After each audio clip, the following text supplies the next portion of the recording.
Bismillahirrahmanirrahim. Assalamualaikum warahmatullahi wabarakatuh. Kami daripada kumpulan 3B akan membuat pembentangan bagi subjek MPU 3442 Integriti dan Anti Rasuah, dan tajuk pembentangan kami ialah keberkesanan Akta SPRM 2009 dalam menangani rasuah. Baik, saya perkenalkan diri saya terlebih dahulu sebelum masuk ke pendahuluan. Saya Muhammad Adam Daniel bin Herul Nizam, nombor matrik 0231133375. Baiklah, sebelum kita bincang tentang topik utama kita pada hari ini, adalah lebih baik sekiranya kita tahu terlebih dahulu apa yang dimaksudkan dengan rasuah. Seperti mana yang tuan-tuan dan puan-puan dapat lihat pada slide, definisi rasuah ini diberikan oleh Kamus Dewan edisi keempat. Dapat kami ringkaskan perbincangan dengan menyatakan bahawa rasuah ini dapat difahami sebagai suatu pemberian wang ataupun harta ataupun manfaat bagi mendapatkan sesuatu di sebalik pemberian tersebut.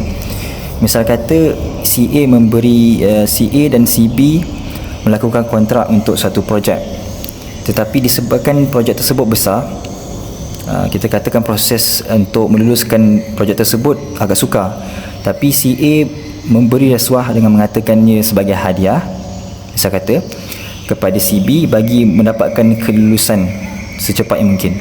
Maka ini yang dikatakan sebagai rasuah. Dan perkara ini, rasuah ini, jenayah ini boleh berlaku dalam sektor swasta dan boleh juga berlaku dalam sektor awam, yang mana kedua-duanya tidak terkecuali daripada kebarangkalian terjadinya, berlakunya perbuatan yang tercela ini. Baiklah, seterusnya kita akan bincangkan sedikit tentang faktor-faktor yang membawa kepada berlakunya rasuah.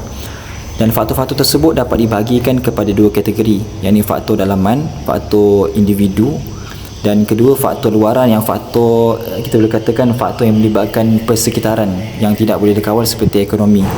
Dan seperti mana yang kalian, seperti mana tuan-tuan dan puan-puan dapat lihat, faktor dalaman terdiri daripada sikap mengabaikan nilai serta tuntutan agama, juga sikap mementingkan diri, juga sikap menginginkan gaya hidup mewah melebihi kemampuan.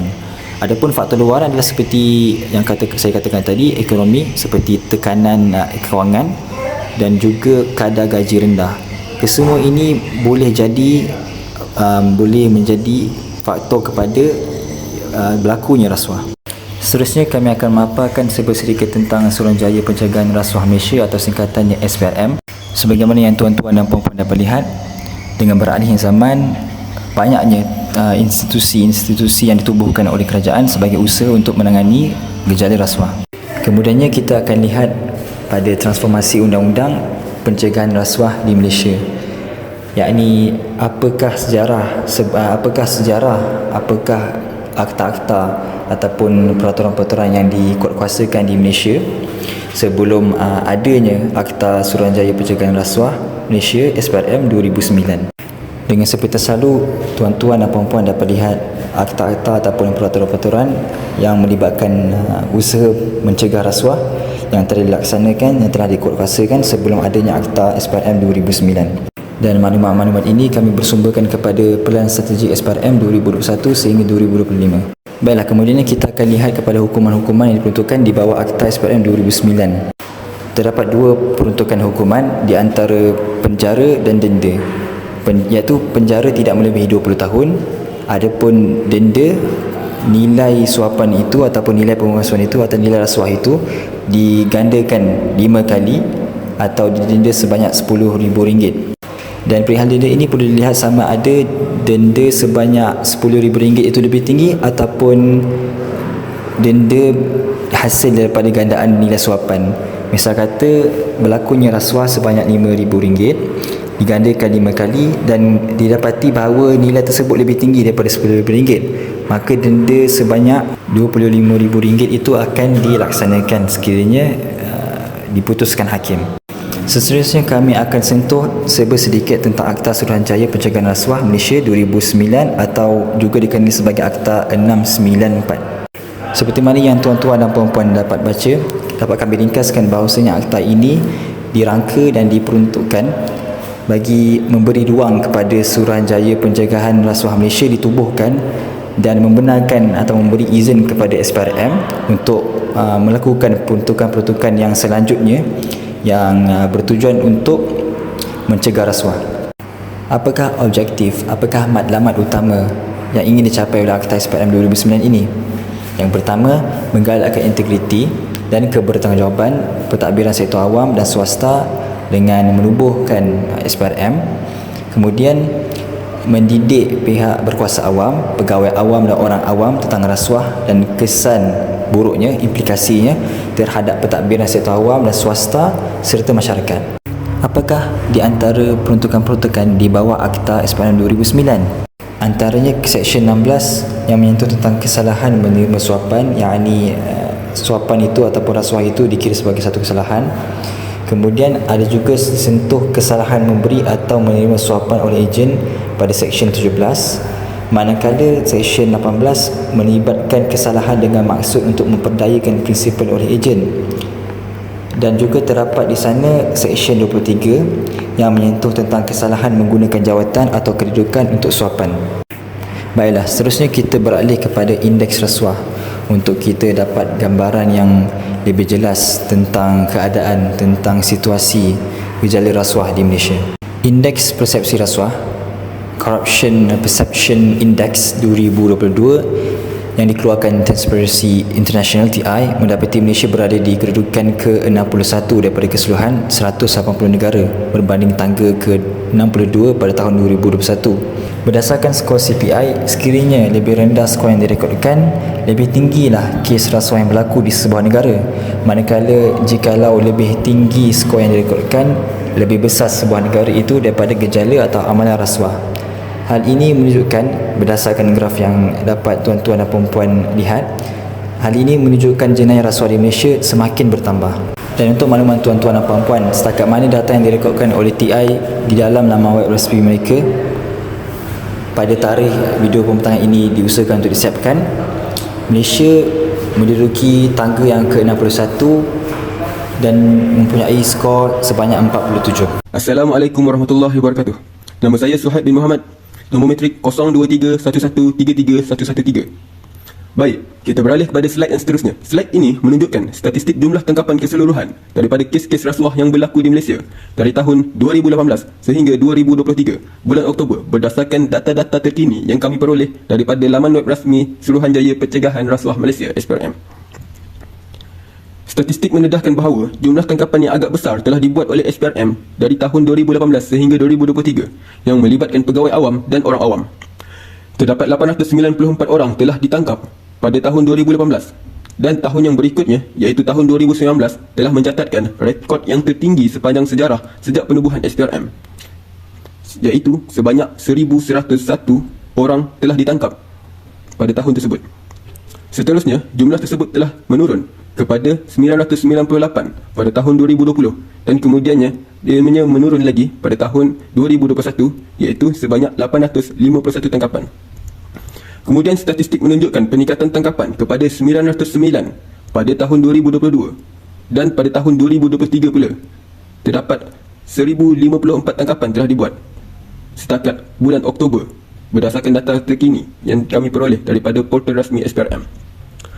Melalui data di atas, didapati bahawa SPRM telah giat menjalankan siasatan dan memantau aktiviti-aktiviti rasuah di Malaysia dan telah berhasil dengan jayanya membawa sebilangan besar pelaku-pelaku kesalahan tersebut ke muka keadilan.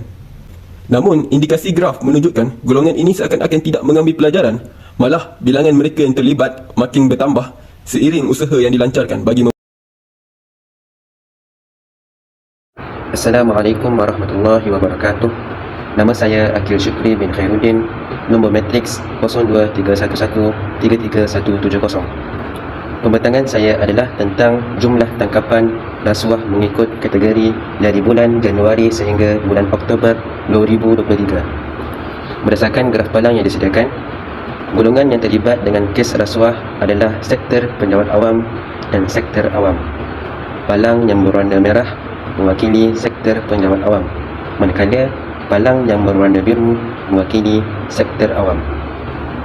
Mereka yang terlibat dengan sektor penjawat awam adalah pengurusan tertinggi, pengurusan profesional dan sokongan, manakala sektor awam pula terdiri daripada pekerja swasta, orang awam dan lain-lain. Graf menunjukkan rata-rata bilangan sektor awam yang terlibat dengan kes rasuah melebihi bilangan sektor penjawat awam dari bulan Januari sehingga bulan Oktober 2023. Bulan Januari, Februari dan Mei menunjukkan perbezaan bilangan yang ketara antara sektor awam dan sektor penjawat awam yang terlibat dengan kes rasuah. Bulan Januari sebanyak 46 kes iaitu 28.57% bagi sektor penjawat awam yang terlibat dengan kes rasuah, manakala sektor awam 115 kes bersamaan 71.43% bagi mereka yang terlibat dengan kes rasuah. Manakala pada bulan Februari terdapat 53 kes yang melibatkan sektor penjawat awam dan 99 kes pada bahagian sektor awam.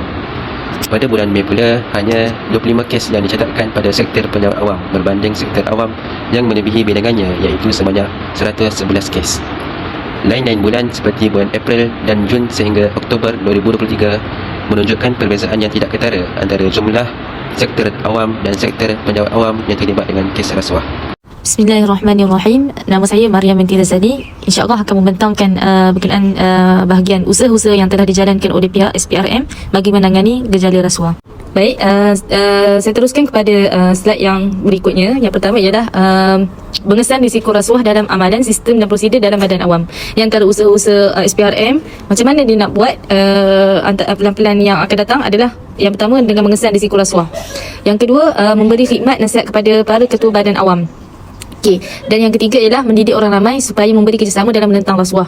Ini kalau kita tengok dalam Akta SPRM sendiri ada menyebut dalam Akta 7F 7G ada menyebut tentang mendidik orang ramai untuk menentang rasuah dan juga mendapat dan memelihara sokongan orang ramai untuk memerangi rasuah. Akta ni diwujudkan untuk memberi ruang dan peluang kepada orang ramai untuk membuat aduan dan memberi maklumat tentang jenayah rasuah. Macam kita tengok dekat website ataupun portal rasmi SPRM pun ada untuk talian untuk membuat aduan dan juga email. Seterusnya yang keempat ialah menyediakan modul dan plan. Antara modul dan plan yang telah diusahakan oleh pihak SPRM ialah yang pertama plan pengurusan risiko rasuah yang dipanggil sebagai CRM. Yang kedua, Plan Anti Rasuah Organisasi OACP. Yang ketiga, Ikrar Integriti Korporat CIP. Dan yang keempat, Pengurusan Integriti Agensi. Jadi untuk modul dan plan ni, bahagian pemeriksaan dan perundingan SPRM menyediakan modul dan bengkel ni dan juga menyediakan pegawai yang berkemahiran dalam bidang plan-plan tersebut untuk apa? Untuk membimbing mana-mana organisasi yang menyediakan plan pengurusan risiko rasuah CRM tadi ni dengan memberi keutamaan kepada organisasi korporat yang telah menandatangani Ikrar Integriti Korporat CIP dan juga sektor kerajaan yang berisiko tinggi. Maksudnya cakna lah bahagian pemeriksaan dan perundingan SPRM sangat cakna pada organisasi-organisasi yang terlibat dengan poin-poin yang saya sebut tadi. Okay, seterusnya CRM ni juga satu proses plan CRM ni satu proses pengurusan yang membantu organisasi untuk mengenal pasti risiko-risiko rasuah, salah guna kuasa dan penyelewengan serta plan pengurusan risiko yang sistematik yang diwujudkan ni juga dapat mewujudkan tadbir urus terbaik yang boleh menutup ruang-ruang peluang rasuah, salah guna kuasa dan penyelewengan. Itu hasil daripada usaha-usaha SPRM lah dalam menyediakan modul dan plan dan juga tindakan-tindakan yang lain. Baiklah, apakah faktor-faktor yang mempengaruhi keberkesanan Akta SPRM 2009 dalam menangani rasuah? Dalam arti kata lain, apakah perkara-perkara yang menghalang atau menyebabkan akta tersebut sukar untuk mencapai tujuannya? Antaranya, sistem dan prosedur kerja dalam organisasi tidak jelas dan lapuk. Dalam arti kata lain, tidak selaras dengan perkembangan semasa. Yang mana disebabkan kekurangan tersebut, disebabkan ketidakjelasan tersebut, maka barangkali ada setengah kelompok yang akan menggunakan kesempatan yang ada, peluang yang ada untuk melakukan rasuah. Selain itu, kekurangan pada ketulusan dalam organisasi juga merupakan salah satu faktor. Di samping itu, kekurangan pada penguatkuasaan peraturan di dalam satu organisasi atau penguatkuasaan undang itu atau peraturan organisasi itu dilakukan secara berpilih juga merupakan salah satu faktor yang besar. Misal kata, penguatkuasaan yang dilakukan secara berpilih adalah di mana individu sekian-sekian dikenakan tindakan tetapi pegawai sekian-sekian tidak dikenakan tindakan. Tambahan pula, pada era yang sebercanggih ini, berlakunya penyalahgunaan teknologi oleh mereka yang terlibat dengan rasuah agar diri mereka tidak dikesan oleh pihak berkuasa. Dan di antara faktor lain juga ialah pihak berkuasa kurang mendapat kepercayaan serta sokongan orang awam untuk memberikan kerjasama bagi menangani isu rasuah. Maklum kita tahu bahawasanya orang awam, orang ramai, individu di dalam organisasi boleh melaporkan kepada pihak berkuasa, kepada SPRM sekiranya didapati adanya kes rasuah ataupun gejala rasuah yang berlaku di sekeliling mereka.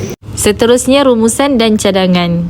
bagi cadangan penambahbaikan dalam usaha untuk meningkatkan keberkesanan Akta SPRM ni ialah antaranya selain daripada usaha SPRM yang telah diwujudkan, mungkin kita dapat menambahbaikan dari sudut beberapa perkara. Antaranya ialah strategi pemantapan tadbir urus. Yang pertama, apa yang dimaksudkan dengan pemantapan tadbir urus ni ialah kajian yang perlu dilakukanlah ke atas prosedur dan undang-undang pekerja atau majikan supaya lebih jelas dan mudah difahami oleh semua peringkat.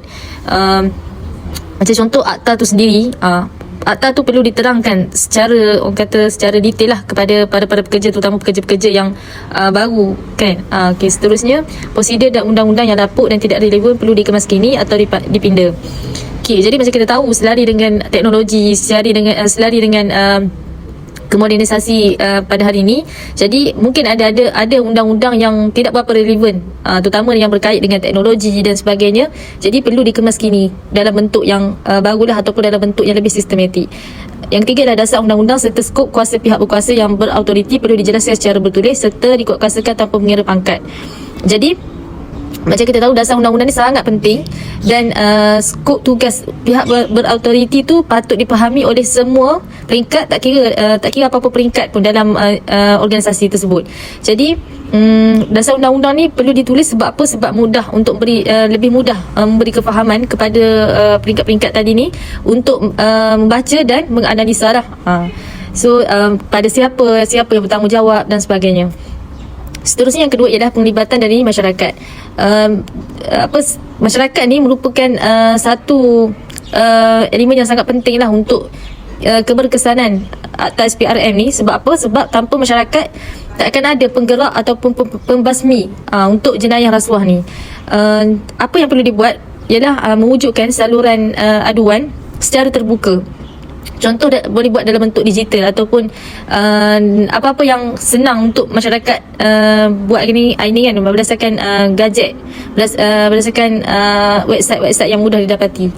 Yang ketiga ialah kerjasama SPRM dan sektor pendidikan menggunakan kaedah maqasid syariah.